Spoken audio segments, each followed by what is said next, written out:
अस्सलाम वालेकुम। Physics class 10 unit number 16 electromagnetism. इसके बाद बस एक चैप्टर के न्यूमेरिकल रह जाएंगे, बाकी सारे चैप्टर के हो जाएंगे क्लास 10 के।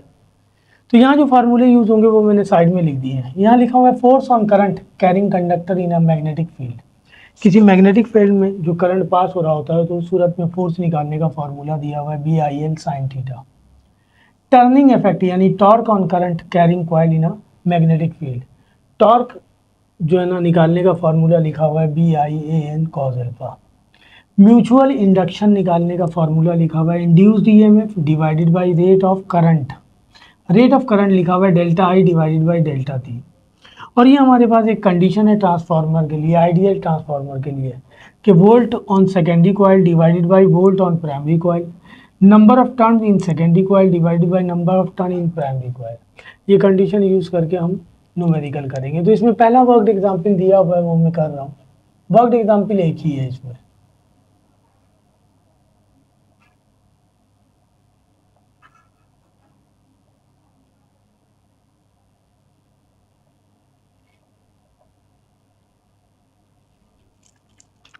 पेज नंबर जो है 139 पर दिया हुआ है। ठीक है, हमारे पास क्वेश्चन लिखा हुआ है, कह रहा calculate the force on the wire shown in figure. Figure दिया हुआ है, कह रहा कैलकुलेट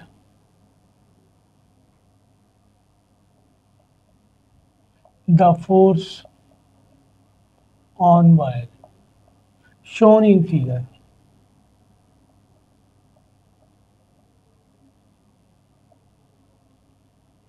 हमारे पास वायर दिया हुआ है, ये रहा वायर, डायग्राम बना हुआ है, ये वायर है। ठीक है जी, इसकी लेंथ दी हुई है 5 सेंटीमीटर। यहाँ मैग्नेटिक फील्ड ऑफ इंडक्शन दिया हुआ है B 1.50 टेस्ला। इसका यूनिट टेस्ला होता है। अच्छा जी, फोर्स निकालना हमने इसमें, ये फोर्स दिया हुआ है और इस वायर की लेंथ दी हुई है हमारे पास 5 सेंटीमीटर। और इसमें जो करंट पास हो रहा है इस वायर से, वो करंट की वैल्यू दी हुई है हमारे पास 20 एम्पेयर। हमने फोर्स निकालना, ये डायग्राम बना हुआ है हमारे पास। तो डेटा हम बना लेते हैं फिगर के मुताबिक। अच्छा, इन दोनों के दरमियान एंगल भी दिया हुआ है हमारे पास 90 डिग्री। ठीक है, ये 90 डिग्री का एंगल बन रहा। तो हमारे पास डेटा में B दिया हुआ है 1.50 टेस्ला। B कहलाता है magnetic field of induction. Length given है हमारे पास 5 सेंटीमीटर। करंट गिवन है हमारे पास 20 एम्पेयर। रिक्वायर्ड फोर्स और एंगल दिया हुआ है हमारे पास 90 डिग्री। रिक्वायर्ड हमारे पास फोर्स है।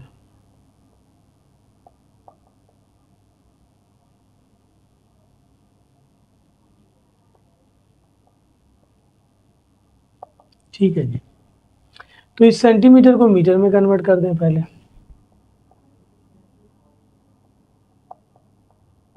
मीटर, ये आ जाएगा 0.05 मीटर। तो फोर्स करंट कैरिंग कंडक्टर का फार्मूला हमारे पास ये है BIL sin theta. Magnetic field of induction की वैल्यू दी हुई है 1.50। करंट दिया हुआ है 20 एम्पेयर। लेंथ आ गया 0.05 और साइन एंगल दिया हुआ है 90। तो ये हो जाएगा 1.50 multiply by 20 multiply by 0.05। Sine 90 की वैल्यू होती है 1। इन सबको मल्टीप्लाई कर दें तो आ जाएगा 1.50 1.5 मल्टीप्लाई बाई 20 मल्टीप्लाई बाई 0.05। ये आ गया हमारे पास 1.5। लिखते हैं यहाँ पे 1.5 मीटर। सिंपल कह रहा था कि calculate the force on wire. ये फिगर बना के दिया हुआ है उसने, सबकी वैल्यू दी हुई है। B की लेंथ की वैल्यू दी हुई है 5 सेंटीमीटर, करंट की वैल्यू दी हुई है 20 एम्पेयर, फोर्स निकालने के लिए कह रहा, और एंगल दिया हुआ था 90 डिग्री। ये डायग्राम में ही सब दिया हुआ है, हमने निकाल लिया। तो ये वर्कड एग्जाम्पल है एक। अब इसमें सारे न्यूमेरिकल दिए हुए, वर्कड एग्जाम्पल नहीं दिया हुआ है। आइए न्यूमेरिकल, और ज़्यादा न्यूमेरिकल भी नहीं दिए हुए, 4 न्यूमेरिकल दिए हुए हैं। ये फर्स्ट न्यूमेरिकल दिया हुआ है, कह रहा वायर कैरिंग 4 एम्पियर करंट। आइए डेटा बनाते हैं। करंट दिया हुआ है हमारे पास 4 ampere and has length of 15 centimetre. Wire की लेंथ दी हुई है 15 centimetre. Between the poles of magnet, wire को रखा is kept at an angle of 30 degree. सही है ना। पोल ऑफ मैग्नेट के दरमियान उस वायर को रखा गया है जिसके दरमियान एंगल जो बन रहा है वो 30 डिग्री बन रहा है। और वो जो मैग्नेटिक फील्ड है उसका इंडक्शन दिया हुआ है 0.8 टेस्ला, यानी बी की वैल्यू दी हुई है। कह रहा फाइंड द फोर्स, फोर्स निकालना, रिक्वायर्ड फोर्स है।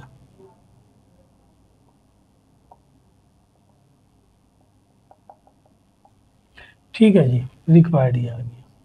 वही फार्मूला यूज करेंगे फर्स्ट वाला, फोर्स को हम कन्वर्ट कर लें, सॉरी लेंथ को हम कन्वर्ट कर लें मीटर में, 100 से डिवाइड कर देंगे। फोर्स निकालने का फार्मूला है BIL साइन थीटा। बी दिया हुआ है 0.8, करंट दिया हुआ है आपके पास 4, लेंथ आ गया 0.15, साइन एंगल दिया हुआ है 30 डिग्री। ये आ गया 0.8 multiply by 4 multiply by 0.15, sine 30 की वैल्यू होती है 0.5। सबको मल्टीप्लाई कर दें, 0.8 multiply by 4 multiply by 0.15 multiply by 0.5, value आ गई 0.24 न्यूटन। ये आंसर हुआ। सेम वही था पहले वर्कड एग्जाम्पल में, उन्होंने फिगर बना के दे दी थी सारी वैल्यू, अब उन्होंने लैंग्वेज में दे दी है। सही है ना। फोर्स निकालना है, दो ही फार्मूले मेन है, फोर्स और टॉर्क, और एक ये म्यूचुअल इंडक्शन है। ये क्वेश्चन नंबर 2 है, कह रहा है square loop of wire of side 2 centimetre. एक स्क्वायर शेप में लूप है, उसके वायर की लेंथ, साइड की लेंथ दी हुई है, L से रिप्रेजेंट कर ले, 2 centimetre. Carries 2 ampere of current, current की वैल्यू उसमें है 2 एम्पेयर, ले जा रहा है वो। A uniform magnetic field of magnitude 0.7 Tesla, एक मैग्नेटिक फील्ड वहाँ प्रोड्यूस हो रहा, उसका मैग्नीट्यूड दिया हुआ है, यानी मैग्नेटिक फील्ड ऑफ इंडक्शन दिया हुआ है 0.7 Tesla.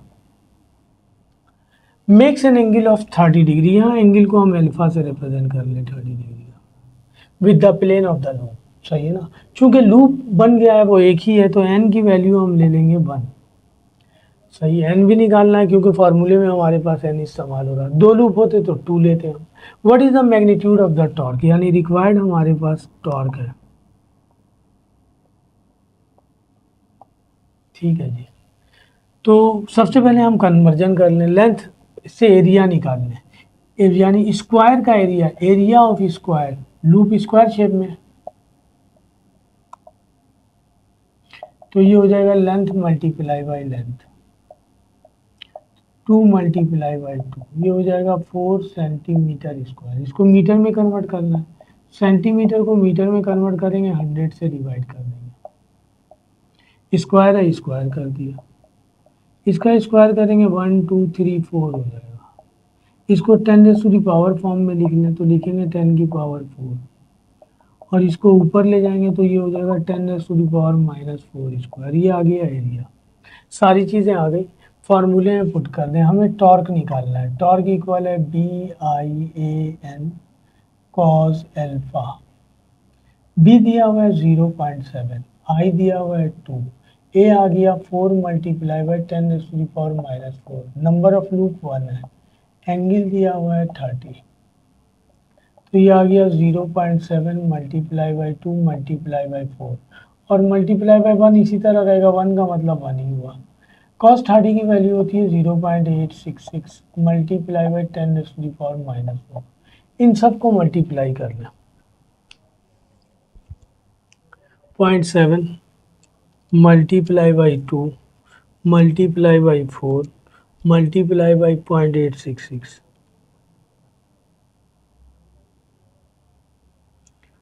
Sorry 0.7 multiply by 2 multiply by 4 multiply by 0.866, ये वैल्यू आ गई 4.84। तो हम यहाँ लिख दें 4.8 4 भी चाहें तो लिख दें, यही बुक में यही आंसर लिखा हुआ है -4। और टॉर्क का यूनिट होता है न्यूटन मीटर। ये आंसर हुआ, ये तो फार्मूले का था हमारे पास। ठीक है जी, तो ये क्वेश्चन नंबर 2 है। आइए क्वेश्चन नंबर 3 पे आते हैं। तो क्वेश्चन नंबर 1 में फोर्स निकालना था, क्वेश्चन नंबर 2 में टॉर्क निकालना है। सही है। अब हमारे पास ये 2 फार्मूले बच गए, इससे एक क्वेश्चन है और इससे एक क्वेश्चन है, टोटल 4 क्वेश्चन है। क्वेश्चन दिया हुआ कह रहा transformer is needed to convert a main 220 volt, सही है ना, इनटू अ 12 वोल्ट।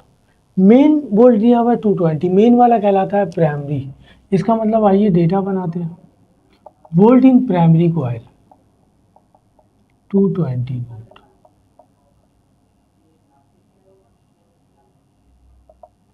और उसको कन्वर्ट कर रहा है वो 12 वोल्ट में, सही है ना। इसका मतलब सेकेंडरी कॉइल का वोल्ट दिया हुआ है हमारे पास 12 वोल्ट। कह रहा है there are 2200 turns on the primary coil, number of turns on primary coil दिया हुआ है। तो हमें कह रहा है कि find the, then find the number of turns on secondary coil. Required हमारे पास नंबर ऑफ टर्न्स है इन सेकेंडरी कॉइल। ये दिया हुआ है ट्रांसफार्मर के हवाले से फार्मूला कि volt on secondary coil divided by volt on primary coil equal हो जाएगा number of turn on secondary coil divided by number of turn on primary coil. हमें ये निकालना है, इसको यहाँ ले आएंगे, इसको बना लेते हैं, N S divided by N P, V S divided by V P. हमें निकालना है number of turn in secondary coil. Volt in secondary coil divided by volt in primary coil divide multiply by number of turn, ये multiply हो रहा है वहाँ जाके divide हो गया। वोल्ट इन सेकेंडरी कॉइल दिया हुआ है 12, number of turn on primary coil दिया हुआ है 2200, वोल्ट इन प्राइमरी कॉइल दिया हुआ है 220। एक जीरो से एक जीरो कैंसिल, ये इससे कैंसिल हो जाएगा, 10 बचेगा। 10 को 12 से मल्टीप्लाई करेंगे 120, तो number of turn in secondary coil जो है वो 120 टर्न्स है। इसका कोई यूनिट नहीं होगा, ये तो नंबर ऑफ टर्न्स है, सही है ना। तो नंबर ऑफ टर्न्स आ गया। तो ये ट्रांसफार्मर से रिलेटेड सवाल था। ट्रांसफार्मर के हवाले से जो है ना, आइडियल ट्रांसफार्मर के लिए ये कंडीशन है कि volt in secondary coil divided by volt in primary coil equal होगा नंबर ऑफ टर्न जो है ना turns on primary secondary coil divided by number of turns on primary coil. तो वही फार्मूला हमने यूज़ किया, ये आ गया हमारे पास। Question number 4 last question, mutual induction से रिलेटेड है ये last question. Question number 4, data बनाते हैं। आइए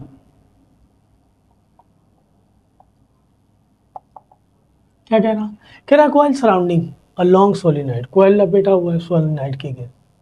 इक्विपमेंट है ये हमारे पास। The current in solenoid is changing at a rate of 150 ampere per second, rate दिया हुआ है, यानी इसका मतलब ये वैल्यू दी हुई है आपके पास delta P divided by delta T, 150 ampere per second.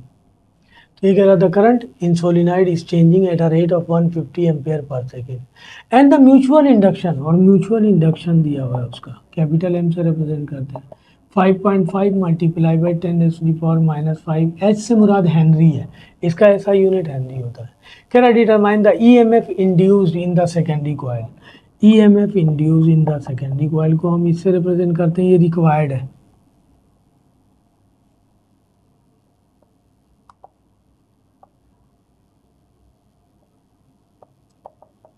EMF induce, ये रहा फार्मूला हमारे पास। म्यूचुअल इंडक्शन का फार्मूला हमारे पास ये है, M इक्वल है हमारे पास EMF induce divided by delta P divided by delta I। हमें ये निकालना है, इसको यहाँ ले जाए मल्टीप्लाई हो जाएगा delta P over delta I, T rate है ना, सॉरी डेल्टा P नहीं डेल्टा I करंट है ना, ये I से रिप्रेजेंट करेंगे डेल्टा I P लिख दिया मैंने, प्राइमरी कॉइल का है ये, delta I over delta T, ये लिखा हुआ है delta I over delta T। ये डिवाइड हो रहा था, यहाँ जाके इससे मल्टीप्लाई हुआ, और ये नेगेटिव में भी आता है तो आप माइनस साइन लगा सकते हैं, फार्मूले में दिया हुआ है माइनस, अगर आप इंटरचेंज करेंगे तो ई एम एफ इंड्यूस निकालेंगे, एम की वैल्यू दी हुई है, यानी म्यूचुअल इंडक्शन की वैल्यू दी हुई है 5.5 मल्टीप्लाई बाई 10⁻⁵ और rate of change of current दिया हुआ है 150, सही है। तो ये 5.5 मल्टीप्लाई बाई 150 10⁻⁻⁵ यहाँ लिख दें।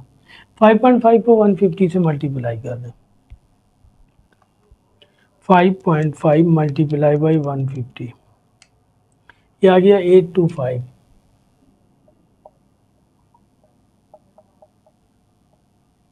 डेसिमल यहाँ होना चाहिए, उठाकर यहाँ ले आए। 2 डिजिट के बाद लाए 2 ऐड कर देंगे। 10⁻⁻3 ये आ गया EMF इंड्यूस्ड। सही है ना, इन द सराउंडिंग। तो हमें ये निकालना था। ठीक है जी, तो ये क्वेश्चन नंबर 4 था जो हमने कर लिया। EMF इंड्यूस निकालना है, म्यूचुअल इंडक्शन दिया हुआ है और rate of change of current दिया हुआ है। रेट ऑफ करंट कह रहा है ना, changing at a rate of change of current को हम डेल्टा आई ओवर डेल्टा टी से रिप्रेजेंट करेंगे। और ये म्यूचुअल इंडक्शन है, हमारे पास फार्मूला ही है। सही है ना, मैंने कहा कि हम माइनस में लेते हैं, आप चाहें तो लगा लें। मैंने यहाँ माइनस नहीं लिखा, ये माइनस वैल्यू यहाँ लिखनी चाहिए, बुक में है, मैंने सॉल्व करते हुए लिख दिया। बुक में जो है ना आंसर भी माइनस में दिया हुआ है। सही है, और इसका यूनिट होता है, सॉरी EMF इंड्यूस का यूनिट मैंने नहीं लिखा, इसका यूनिट होता है वोल्ट। तो इस तरह ही हमने चारों न्यूमेरिकल कर लिए। चैप्टर नंबर 16 भी कंप्लीट हो गया, ऑलमोस्ट तकरीबन चैप्टर आपके हो गए। सही है ना, इन 6 चैप्टर में से जो लाजमी वो एग्जाम में देता ही है कुछ ना कुछ। वीडियो अच्छी लगे तो लाइक कीजिए, सब्सक्राइब कीजिए एंड शेयर भी कीजिए। अल्लाह हाफिज़।